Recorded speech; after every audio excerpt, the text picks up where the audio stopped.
청소년 복음과 19가 시작하겠습니다. 제목은 탐내지 말라입니다. 오늘 배울 말씀 출애굽기 20장 17절 외울 말씀도 똑같습니다. 우리 같이 말씀 읽어볼게요. 내 이웃의 집을 탐내지 말라. 내 이웃의 아내나 그의 남종이나 그의 여종이나 그의 소나 그의 낙이나 무릇 내 이웃의 소유를 탐내지 말라. 아멘. 한 번 더 읽을게요. 내 이웃의 집을 탐내지 말라. 내 이웃의 아내나 그의 남종이나 그의 여종이나 그의 소나 그의 낙이나 무릇 내 이웃의 소유를 탐내지 말라. 아멘.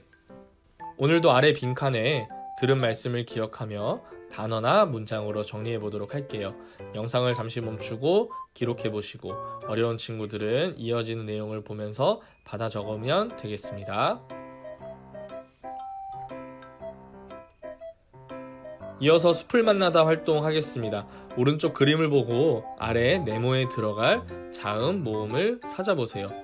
이게 무슨 말일까 어려울 수 있어요. 그래서 제가 여러분에게 답을 알려드릴게요. 오늘 말씀에 써있는 내용이죠. 내 이웃의 소유를 어떻게 하지 말아야 되죠? 탐내지 말라고 하신 이유는 무엇일까요? 하나님께서 우리에게 이웃의 소유를 탐내지 말라고 하신 이유가 있어요. 무엇일까요? 하나님이 이웃의 소유를 탐내지 말라고 하신 이유는 우리가 하나님의 백성이고 모든 소유의 주권이 하나님께 있기 때문이에요. 또 하나님이 우리에게 주신 것에는 부족함이 없기 때문에 하나님은 이웃의 소유를 탐내지 말라고 하셨어요. 다른 사람의 소유를 부러워하는 탐욕은 죄이기에 우리는 남의 것을 탐내지 않아야 해요. 욕심은 또 다른 죄를 짓게 만들어요.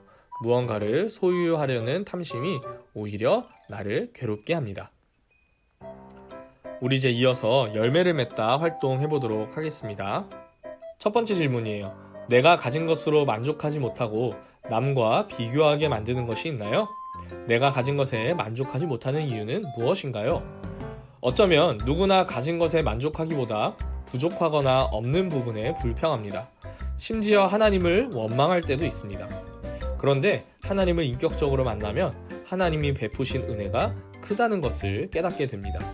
그때 불평 불만했던 모습을 떠올려 보면 얼마나 부끄러운지 모릅니다. 물론 다른 사람과 비교했을 때 풍족할 수 있고 또 부족할 수 있지만 타인과 비교해 나를 바라보는 것이 아니라 하나님이 나에게 허락하신 것에 감사하면 자족할 수 있게 됩니다. 결국 만족하지 못하는 이유는 절대적인 소유의 많고 적음이라기보다 다른 사람과 비교할 때 더 많이 발생합니다. 끊임없이 서로를 비교하고 경쟁을 부추기는 세상의 가치관과는 달리 하나님은 각자에게 필요한 것을 하나님의 뜻에 맞게 채우심을 신뢰해야 합니다. 두 번째 질문이에요. 정직하지 않고 불의하게 부와 능력을 쌓은 사람을 볼 때 어떤 마음이 드나요? 사람들은 자신이 가치 있다고 생각하는 일에는 열심히 노력합니다. 그것을 얻기 위해 공정하지 않은 방법을 사용하는 잘못을 저지르기도 합니다. 그러나 부와 능력은 영원하지 않습니다. 크리스천은 영원한 가치가 있는 일에 집중해야 합니다. 우리는 이 세상에서만 유효한 부와 능력을 얻기 위해 탐욕을 부리지 말고 영원한 하나님 나라를 바라봐야 합니다. 그리고 부와 능력에만 집중하고 탐욕을 부리는 사람들에게 하나님 나라를 알려주는 크리스천이 되어야 합니다. 세 번째예요. 탐심도 불순종입니다.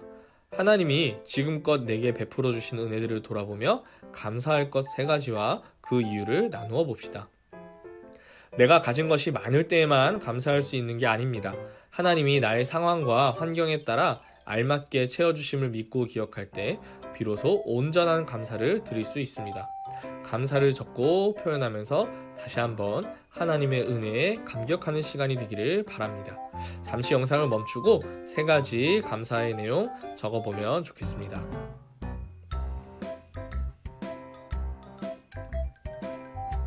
마지막으로 오늘 성경 공부 핵심 한 문장으로 정리해 볼게요.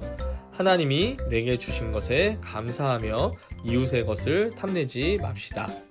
우리가 하나님께서 주신 것이 나에게 최선이라는 것을 기억하며 항상 만족하고 감사하며 이웃의 것을 탐내지 않으면 좋겠어요. 이제 길을 걷다. 이번 한 주간 친한 친구에게 맛있는 간식을 사주며 내가 가진 것으로 나눌 수 있게 하신 하나님께 감사합시다. 이렇게 할 수 있는 친구들이 있으면 주변의 사람들과 할 수 있으면 좋겠는데, 어렵다면 우리 세 가지를 한 번만 적는 게 아니라 매일매일 하나님께서 나에게 주신 것을 기억해 보면서 나에게 주신 것이 무엇이 있는지 매일 세 가지씩 적고 감사하는 친구들이 되면 좋겠어요. 그래서 다른 사람의 것을 탐내는 것이 아니라 나에게 만족스럽게 풍족하게 채워주신 하나님께 감사하며 한 주를 살아가는 우리 미랄부 친구들이 되기를 바랍니다. 오늘 공과 마칠게요.